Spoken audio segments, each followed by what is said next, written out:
Welcome to great Kirikalan magic show. அலைகடலான திரண்டு வந்த ஆர்ப்பாட்டமே இல்லாமல் இங்கு அமைதியாக அமர்ந்திருக்கும் என் ரசிக பெருமக்களே, உங்கள் எல்லோருக்கும் என் அன்பார்ந்த முதல் வணக்கம்.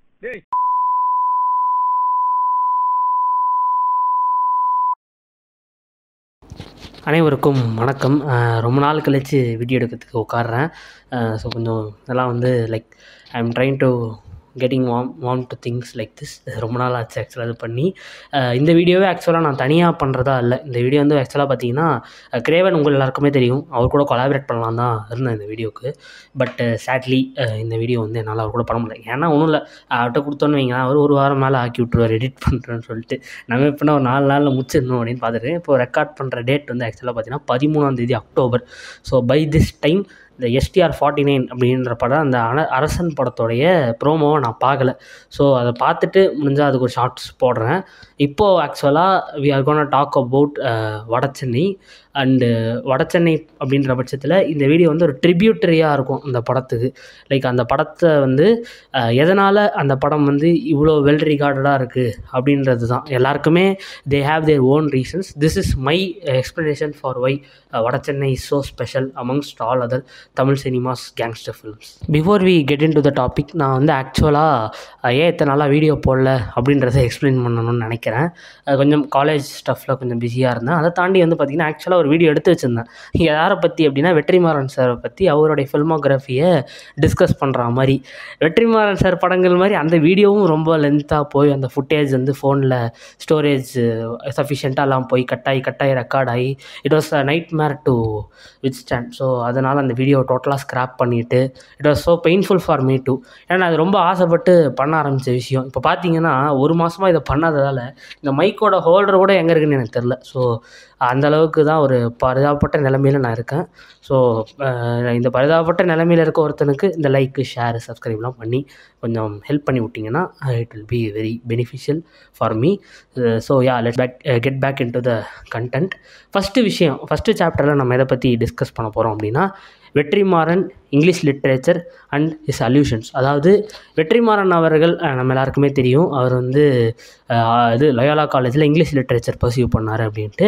Apart from that being a Balu Mahendra's assistant, கண்டிப்பாக நிறைய ஆத்தர்ஸோட புக்ஸ் அண்டு நிறைய இன்டர்நேஷ்னல் சினிமாக்கான எக்ஸ்போஷர்ன்றது எல்லாமே வெற்றிமாறன் அவர்களுடைய கிராஃப்ட்லேயும் அவர் எடுக்கிற சினிமாலேயும் நமக்கு ரொம்ப அப்பட்டமாக தெரியும்.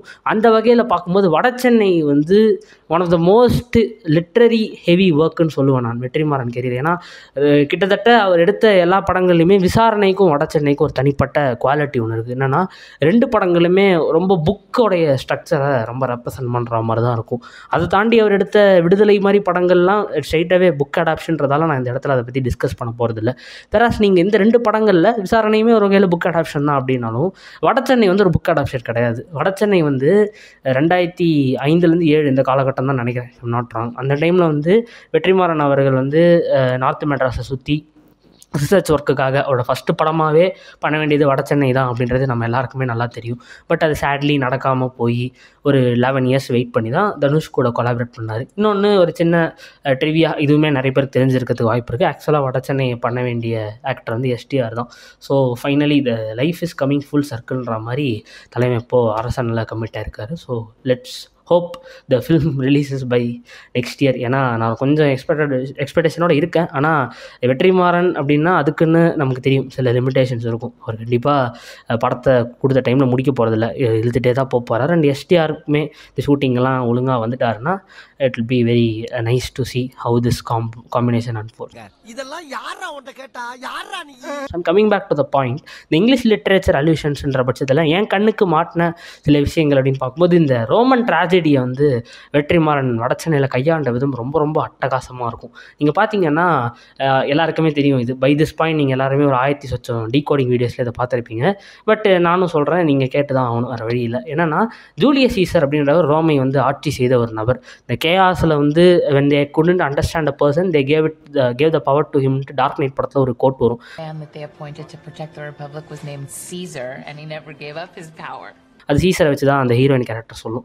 ஸோ அந்த மாதிரி சீசர் வந்து ஆட்சி செஞ்சுட்டு இருந்த அந்த டைமில் அவரோட மந்திரிகளாலே அவர் கொல்லப்பட்டாருன்றது எல்லாருக்குமே தெரிஞ்ச விஷயம். அதே மாதிரி இந்த படத்தில் வர்ற காட்சி அமைப்பு மாதிரி தான் ராஜனோட இறப்பு எப்படி படமாக்கப்பட்டிருக்குமோ அதே மாதிரியான ஒரு காட்சி அமைப்பு தான் வந்து நீங்கள் பார்த்தீங்கன்னா லைக் ஜூலியஸ் சீசரோட இறப்புலையுமே வந்து உங்களால் பார்க்க முடியும். அதே மாதிரி அவருடைய மனைவி வந்து போகாதீங்க அப்படின்னு சொல்லி தடுத்து நிறுத்தும் போது அப்பயும் அவர் போய் தான் இது நடக்கும்.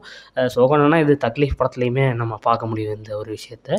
பட் வட சென்னையை பொறுத்த வரைக்கும் அது ஏன் ஒரு லிட்ரரி குவாலிட்டி அந்த படத்துக்கு ஆட் பண்ணுச்சுன்னா, அப்பார்ட் ஃப்ரம் இந்த ஒரு சீசர் கதையிலேருந்து வெற்றிமாறன் டிரைவ் பண்ணதை தாண்டி நீங்கள் எடுத்துக்கிட்டிங்கன்னா நரேட்டிவ் ஆர்கிடைப்ஸில் இந்த ஃபெம் ஃபெட்டால் அப்படின்னு ஒரு ஆர்கிடைப் இருக்குது. அதாவது நீங்கள் ஆரண்யகாண்டம் படத்தில் வர சுப்பு மாதிரின்னு வச்சுக்குவோம். ஆரண்யகாண்டம் படம் பார்க்காதவங்களுக்கு நான் கான்டெக்ஸ்ட்டை விளக்குறேன்.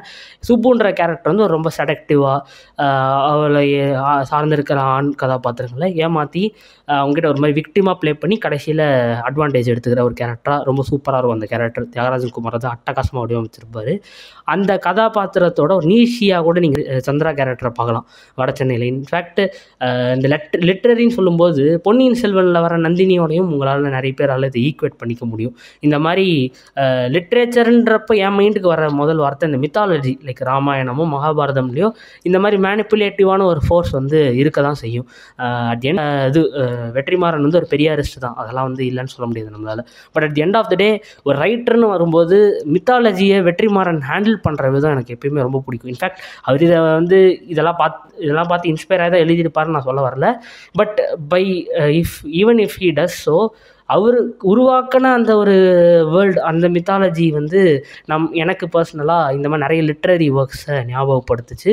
குறிப்பாக இந்த ரோமன் ட்ராஜடி அண்டு முக்கியமான விஷயம் இது வந்து ஆக்சுவலாக ஒரு காலமிஸ்ட் வந்து ஒரு வீடியோவில் சொல்லியிருப்பார். அதாவது இந்த நீயா நானா 2019 பெஸ்ட் ஃபிலிம்ஸ் பற்றி ஒரு டிஸ்கஷன் மாதிரி ஒரு விஷயம் நடத்தியிருப்பாங்க. அது ஒரு காலமிஸ்ட் ஒருத்தர் சொல்லியிருப்பார், வெற்றிமாறன் வந்து ரொம்ப ஷேக்ஸ்பியரியன் சைட் ஆஃப் லிட்ரேச்சர்லேருந்து ரொம்ப இன்ஸ்பயர் ஆனவர் அப்படின்ட்டு. அது உங்களுக்கு எந்த இடத்துல தெரியும்னா, the way he treats father figures அப்படின்னு அவர் பதிவு செஞ்சிருப்பார். அவர் பேர் எனக்கு கரெக்டாக ஞாபகம் இல்லை. பட் எனக்கு இதை வெற்றிமாறன் சாரோடைய ஃபில்மோகிராஃபியோட கோரிலேட் பண்ணி பார்க்கும்போது வடச்சென்னையில் அது ரொம்ப சரியலாக இருந்தது. ஏன்னா ராஜன் வந்து அவர் எதுக்காக நிற்கிறாரோ அதே விஷயத்துக்காக தான் அன்பு கதாபாத்திரமும் வந்து ஃபைட் பண்ணுது at the end of the film. So அந்த ஒரு விஷயம் போய்ட்ரி மாதிரி ரைம் ஆகிறது சரி. அண்ட் இந்த ஹிஸ்ட்ரி ரிப்பீட்ஸுன்ற கான்செப்டை வந்து வெற்றிமாறன் நிறைய இடங்களில் அவர் சினிமாவில் உங்களால் பார்க்க முடியும். அசுரனில் ஆகட்டும் சரி, அண்டு லைக் சொல்லிகிட்டே போகலாம். அந்த இதில் பார்த்தீங்கன்னா இது வந்து ஆக்சுவலாக ரொம்ப ஒரு லிட்ரரி குவாலிட்டியாக எனக்கு ஃபீல் ஆச்சு வட சென்னையில். அண்டு மித்தாலஜின்னு சொல்லும்போது மித்தாலஜி என்னடா சொல்லிட்டு இருக்கான் அப்படின்னா ஒன்றுமே கிடையாது. ஒரு உலகத்தை கட்டமைச்சு அதுக்கான லோரை ரொம்ப அழகாக டிஃபைன் பண்ணிட்டாலே அது பேசிக்கலி ஒரு மித்தாலஜி ஆகிடும். அது வந்து கற்பனை தான், அது ஒரு புனையப்பட்ட கதை தான், ஓகேவா? ஆனால் அந்த புனையப்பட்ட கதைக்குள்ளே நம்மளை கொண்டு போகுது அப்படின்றது தான். So at the end of the day புனையப்பட்ட கதை மித்துனாலே அது ஒரு ஃபிக்ஷன் தான். ஸோ அதை ரொம்ப அழகாக நம்மளை அந்த உலகத்துக்குள்ளே டிரான்ஸ்போர்ட் பண்ணியிருப்பார் வெற்றிமாறன். அதுக்கான ரீசன் நான் நினைக்கிறது லிட்ரேச்சர் தான். அது நான் முன்னாடி சொன்ன மாதிரி ஷேக்ஸ்பியர்லேருந்து அவர் இன்ஸ்பயர் ஆனதாகட்டும், இல்லை ரோமன் ட்ராஜடி குறிப்பாக சீசரோட கதையிலேருந்து வெற்றிமாறன் இன்ஸ்பயர் ஆனதாகட்டும், இதெல்லாமும் இதுக்குள்ளே அடங்கும். அண்ட் ஷேக்ஸ்பீரியன் குவாலிட்டிஸ் அவரோட ரைட்டிங்கில் பார்க்க முடியுதுன்றதால நான் இந்த இடத்துல அதை பதிவு செஞ்சுக்கிறேன். அண்ட் மித்தாலஜின்னு சொன்னதால் அடுத்த சாப்டரில் நம்ம மித்தாலஜி பற்றி தான் பேச போகிறோம். Mythology and world building of Vada Chennai. மித்தாலஜின்னு வரும்போது புனையப்பட்ட கதை அப்படின்றதால வெற்றிமாறன் இந்த கதைக்காக பண்ண ரிசர்ச்லேருந்து அது ஒரு கோர்வையாக ஒரு அழகான கதையாக புனையப்பட்டு எழுதுனதுனால அவருக்கு லோராகவே பயங்கரமான விஷயங்கள் இந்த உலகத்தை சுற்றி அவருக்கு தெரியும். சம்பந்தமான இது இப்படி திருடுறதெல்லாம் இருக்கா அப்படின்னுலாம் விசாரிச்சுட்டு இருந்தோம். அதெல்லாம் பண்ணுற ஆட்கள் வேற ஆட்கள். இப்போ எங்களுக்கு அதெல்லாம் அவ்வளோவா பழக்கம் இல்லைன்னு சொல்லிட்டு அவர் வாழ்க்கை சம்பந்தப்பட்டு அவர் பார்த்த ஒரு ஒரு அண்டர்வேர்ல்டு சம்பந்தமான விஷயங்களை அந்த நேரத்துல ஷேர் பண்ணிக்கிட்டாரு. அவரே ஒரு ஸ்கிரிப்ட் ரைட்டர் மாதிரி தான் பேசுவார். பேசி இருக்கும்போது இவன் அங்க வந்தான்னு கேக்குறீங்களா, இருங்க அதை நான் அப்புறம் சொல்றேன் அப்படின்னாரு. அப்புறமா அப்படியே ஒரு கொஞ்ச நேரம் பேசுவார். அங்க வந்தான்ல இவன் தான், அவன் இதுக்காக தான் அப்ப வந்தான் அப்படின்னு. அந்த மாதிரி ஒரு 3-4 days கழிச்சு போனோம். ஒரு 80 பக்கம் நோட்ல இப்ப கூட இருக்கு, வச்சிருக்கேன் அந்த நோட்டு. அவர் கைப்பட இந்த பேர் இவங்க இது பண்ணாங்க, இப்படி ஸ்டார்ட் ஆச்சு. அங்க ஒரு பெரிய கேங் வார். அந்த கேங் வார்னுடைய ஸ்டார்டிங் பாயிண்ட் என்ன, அதனுடைய பொலிட்டிக்கல் இம்ப்ளிகேஷன்ஸ் என்ன. ஸோ ஒரு உலகத்தை கட்டமைக்கிறதுன்றது ஆஸ் ஐ ப்ரீவியஸ்லி செட் ஒரு லிட்ரேச்சர் பேக்ரவுண்ட்லேருந்து வர்றதுனால அங்கேயுமே அவர் ரொம்ப ஸ்ட்ராங்காக இருக்கார். அண்ட் நம்ம ஆல்ரெடி இந்த எக்ஸ்பர்ட் எஃபெக்ட்ஸ் வந்து விடுதலைக்காக பண்ண வீடியோலே சொல்லியிருப்பாங்க. இந்த மாதிரி வந்து லைக் லிட்ரேச்சர் பேக்ரவுண்ட்லேருந்து வர்றவங்களுக்கு ஜாகிரஃபி ரொம்ப அழகாக டிஃபைன் பண்ணுவாங்க. நீங்கள் எல்லா டேரக்டர்ஸ்கிட்டையுமே இந்த குவாலிட்டியை பார்க்க முடியும். குறிப்பாக லிட்ரேச்சர் பேக்ரவுண்ட்லேருந்து வர்றவங்க லைக் ராம் ஆகட்டும் சரி, வெற்றிமாறன் சார் ஆகட்டும் சரி, மிஷ்கின் சார் ஆகட்டும் சரி, எல்லாருக்கிட்டையுமே வந்து அந்த உலகத்தை அவங்க அழகாக டிஃபைன் பண்ணுவாங்க. அவங்களோட சினிமா நடக்கிற அந்த கதைக்களம், அந்த சூழல், இப்போ அது ஏதோ ஒரு அந்நியப்பட்டு உங்களுக்கு தெரியாது. இப்போ ரீசெண்டாக வந்து ஒரு படத்தில் எடுத்துக்கிட்டிங்கன்னா, இப்போது அந்த படம் விசாகப்பட்டினத்தில் நடக்குதா இல்லை சென்னையில் நடக்குதான்ற கேள்வி எனக்கு நிறைய இடத்துல வந்துட்டு இருந்துச்சு. அந்த கேள்வி உங்களுக்கு வராது. விஷுவலாகவும் கதை சொல்லல் முறையிலையுமே உங்களுக்கு அந்த உலகம்ன்றது வந்து ரொம்ப கனெக்ட் ஆகிடும். அது வந்து எனக்கு வடசென்னையில் ரொம்ப பிடிச்சிருந்தது. அந்த ஏரியா, அந்த வடசென்னைன்ற அந்த ஏரியா, வேசர்பாடின்ற அந்த ஏரியாவில் நான் போய் வாழ்ந்துட்டு வந்த அந்த ஃபீலை அந்த 3 மணி நேரத்துக்கு எனக்கு கொடுத்துருந்தாரு வெற்றிமாறன் அவர்கள். ஸோ அந்த மித்தாலஜியும் லோரும் ரொம்ப ஸ்ட்ராங்காக பில்ட் பண்ணுறதுல வெற்றிமாறன் அவர்கள் ஜீனியஸ். அண்ட் அதுக்கு வடசென்னையில் வந்து அவர் எவ்வளோ அழகாக real life events like Rajiv Gandhi இறந்து போனது அண்டு எம்ஜிஆர் செத்தது வந்து ராஜனும் அவரோட கேங் மெம்பர்ஸ் பேசுகிறது மாதிரி சின்ன சின்ன மொமெண்ட்ஸில் ஹிஸ்ட்ரியை வந்து அவர் கொண்டு வரதுனால அந்த மித்தாலஜி இன்னுமே ரொம்ப டீப் ஆகுது, லோர் எக்ஸ்டெண்ட் ஆகுது. புரியுதுங்களா உங்களுக்கு? ஸோ அது ஒரு புக்கு படிக்கிற ஒரு ஃபீல் உங்களுக்கு கிடைக்குது at the end of the day. இந்த மாதிரி ஒரு ரொம்ப டீப்பான ஒரு லோர் இருக்க ஒரு படத்தின் மூலமாக. அடுத்த சாப்டரில் நம்ம பார்க்க போகிறது பார்த்திங்கன்னா ரூட்டட் கேங்ஸ்டர் படம். பொதுவாக இந்த கேங்ஸ்டர் படங்கள்னு நீங்கள் எடுத்துக்கிட்டிங்கன்னா, இப்போ வர இந்த கார்த்திக் சுப்ராஜ் சாரோ லோகேஷ் சார் எடுக்கிற படங்களை பற்றி நான் பேச போகிறதில்ல. ஏன்னா அவங்களே வந்து மார்ட்டின் ஸ்கார்செஸி, குவென்டின் டாரன்டினோ படங்கள் பார்த்துட்டு கேங்ஸ்டர் படம்னா இதுதான் அப்படின்ற ஒரு மெல்யூவில் எடுத்துகிட்டு இருக்காங்க. அவங்கள பற்றி நான் தனியாக பேசிக்கிறேன். இப்போ வந்து பார்த்திங்கன்னா தமிழ் சினிமாவோட சிறந்த கேங்ஸ்டர் படங்கள், இல்லை உலக சினிமாவோட சிறந்த கேங்ஸ்டர் படங்கள், காட்ஃபாதரோ குட் ஃபெல்லாஸோ இது மாதிரி படங்கள்லேயோ கூட பார்த்திங்கன்னா இந்த கேங்ஸ்டர்ன்ற விஷயம், குறிப்பாக ஸ்கார்செஸி எடுத்த குட் ஃபெல்லாஸோ இல்லை காட்ஃபாதர் மாதிரி படங்களோ, அந்த மாதிரி படங்களில் பார்த்திங்கன்னா இந்த சிசிலி மாஃபியாவை பற்றி காட்ஃபாதரில் ரொம்ப அழகாக காட்டியிருப்பாங்க. அதாவது இட்டாலியில் சிசிலியிலேருந்து இதுவாகி இமிக்ரேட் ஆகி அமெரிக்காவுக்கு வர்றவங்க, நியூயார்க்கில் புலம்பெயர்றவங்க, அவங்களுடைய வாழ்க்கை சூழல் வந்து அவங்கள அடிதடிக்குள்ளே கொண்டு போகும். அந்த விஷயந்தான் ஒரு சாதாரண கேங்ஸ்டர் படத்துக்கு ஒரு பயங்கர மாஸ்டர்ஃபுல்லான கேங்ஸ்டர் படத்துக்கு இருக்க ஒரு வித்தியாசம் இந்த விஷயத்தில். பட் நீங்கள் இது காட்ஃபாதரோடு எடுத்துக்கிட்டிங்கன்னா அந்த ரவுடின்றவன் வந்து கள்ளக்கடத்தல் பண்ணுறவன் என்னவாக இருந்தாலும் at the end of the day மக்களுக்காக நிற்கிறவனாக இருப்பான். கள்ளக்கடத்தல் பண்ணுறவனாகவே இருந்தாலும் at the end of the day அது மக்களுக்காகன்ற மாதிரி ஆகிடும். இப்போ நீங்கள் வடசென்னையில் வர ராஜன் எடுத்துக்கிட்டிங்கன்னா கள்ளக்கடத்தல் பண்ணிகிட்டு இருப்பான், ஆனால் இந்த ஏரியா பிரச்சனை அப்படின்றத வந்து முழுமையாக கையில் எடுத்ததுக்கப்புறம் மக்களுக்காக போராடலாம் அப்படின்ற ஒரு இடத்துக்கு வந்ததுக்கப்புறம் தான் அரசாங்க பாணியில் நீங்கள் ரவுடித்தனம் பண்ணுறீங்க அப்படின்ற ஒரு இதில் வந்ததுக்கப்புறம் வந்து பார்த்திங்கன்னா அந்த கேரக்டர் வந்து நான் முன்னாடி சொன்ன மாதிரி அந்த ஜாகிரஃபியால் டிஃபைன் செய்யப்பட்ட ஒரு கதாபாத்திரமாக மாறுது. So you can't separate Rajan from the place where he lives, அதாவது அந்த பேட்டை, த ஹுட் அப்படின்றது தான்.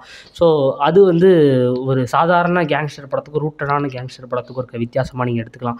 இதுக்கு இன்னொரு சிறந்த உதாரணம் சுப்பிரமணியபுரம். இப்போ நான் முன்னாடி சொன்ன மாதிரி ராஜன் அவர் வாழ்கிற சூழல் அவரை வந்து இந்த பாதையை நோக்கி போக வச்சுது அப்படின்றது வடசென்னையில் உங்களால் பார்க்க முடியும். அப்படின்ற பட்சத்தில் உங்களுக்கு இது சுப்பிரமணியபுரம் பார்த்தீங்கன்னா அந்த 4 நண்பர்கள் வந்து எப்படி இனிஷியலாக ஒரு சாதாரண ஊதாரித்தனமாக ஆரம்பித்து அது எவ்வளோ பெரிய ஒரு பிரச்சனையில் அவங்களுக்கே தெரியாமல் போய் முடியுது அப்படின்ற அந்த இடத்துல முடியுதுல்ல. ஸோ மதுரையில் இந்த மாதிரி வேலை வெட்டிக்கு போகாமல் கத்தியை வச்சு சுற்றிட்டு இருக்கக்கூடிய ஆட்கள் அப்படின்றவங்க இருக்க தான் செஞ்சாங்க அந்த டைமில். ஸோ அதை பதிவு செய்கிறது வந்து நமக்கு அவ்வளோ உண்மைக்கு நெருக்கமாக இருந்ததால் நமக்கு அந்த படம் வந்து ரொம்ப கனெக்ட் ஆச்சு. ஸோ அந்த ஊர் மக்களோட வட்டாரத்தை ரொம்ப அழகாக சினிமாவில் காட்டியிருப்பார் சசிகுமார். நான் முன்னாடி சொன்ன மாதிரி வேர்ல்டு பில்டிங்கிறது இதை தான் நான் மீன் பண்ணுறேன். அந்த உலகத்துக்கே அந்த அது உலகம்னா நிறைய பேர் வந்து இந்த அவதார் படத்தில் வர பேண்டோரா மாதிரி நினச்சிக்கிறாங்க. கிடையாது, அது ஒரு சாதாரண தெருவாக கூட இருக்கலாம்.